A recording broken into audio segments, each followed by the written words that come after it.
Olá, eu sou a Juliana Simões e está a ouvir o Economia Dia a Dia, o podcast que lhe dá respostas simples e resumidas para os principais temas da economia nacional e internacional.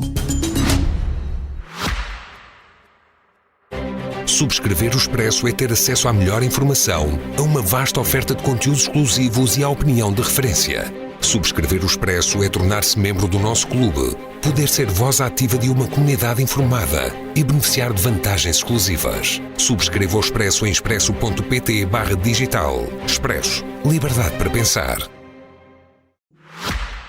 Como acontece com a generalidade dos impostos, o código do IRC também já foi várias vezes revisto.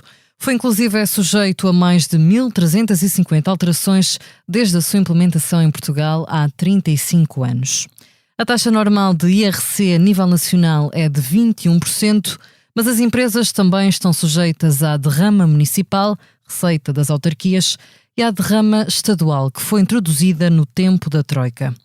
Um estudo desenvolvido pela Fundação Francisco Manuel dos Santos fez as contas ao impacto da diminuição do IRC na economia portuguesa. Segundo o relatório, uma pequena economia aberta, como é o caso da portuguesa, não pode ter uma carga fiscal sobre as empresas acima da média internacional. De acordo com a OCDE, a taxa efetiva de IRC em Portugal é de 27,5%, um dos valores mais elevados da Europa. Segundo o estudo coordenado pelo economista Pedro Brinca, se por hipótese todos os escalões de IRC tiverem uma redução de 7,5 pontos percentuais em termos efetivos, a economia passa a crescer 1,44% logo nos 2 primeiros anos e 1,4% a médio prazo. O estudo refere ainda que com esta redução, os salários podem aumentar 1,8% após 10 anos. Segundo Pedro Brinca, o decréscimo de 7,5 pontos percentuais permite aproximar a taxa efetiva de IRC praticada em Portugal à da média europeia. De acordo com os autores, a diminuição do IRC permite que o investimento em capital físico e investigação aumente, que os preços dos bens nacionais fiquem mais baratos e que o consumo interno cresça. O estudo acrescenta ainda que a eliminação da derrama estadual só por si pode ter um impacto positivo de 0,65% no PIB a curto prazo e perto de 0,2% a 10 anos. No entanto, é preciso referir que reduzir o IRC pode resultar num agravamento do saldo orçamental, isto é, aumentar o déficit ou reduzir o excedente orçamental em cada ano. Para contabilizar qual o impacto da descida deste imposto, os autores do estudo simularam quando seria necessário aumentar os impostos sobre o consumo, o IRS ou as transferências sociais para combater este desvio.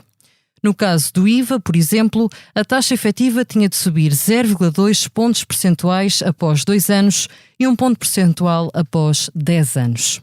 A descida da taxa nominal de IRC está no programa do Governo como uma das principais prioridades na área fiscal, mas com duas diferenças face ao estudo apresentado pela Fundação Francisco Manuel dos Santos. Por um lado, não admite a necessidade de compensar a descida do imposto com outras receitas diretas e, por outro, não se compromete com medidas nas derramas. De referir que Luís Montenegro quer baixar a taxa nominal de IRC dos atuais 21% para os 15%, de forma progressiva até 2028. Segundo as contas do Governo, esta redução resulta numa perda de receitas avaliada em 1,5 mil milhões de euros. O Executivo garante, no entanto, que a redução do IRC, do IRS e do IMT vão dar um forte empurrão ao crescimento económico, compensando só por si a perda de receita. Fechamos assim mais um episódio do Economia Dia a Dia. Antes de me despedir, convido a ouvir o podcast O Céu ao Limite, da jornalista Cátia Mateus. No último episódio esteve à conversa com Pedro Moura, CEO da empresa farmacêutica Merck Portugal.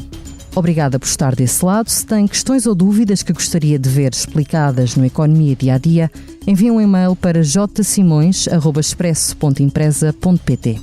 Voltamos amanhã com mais novidades económicas.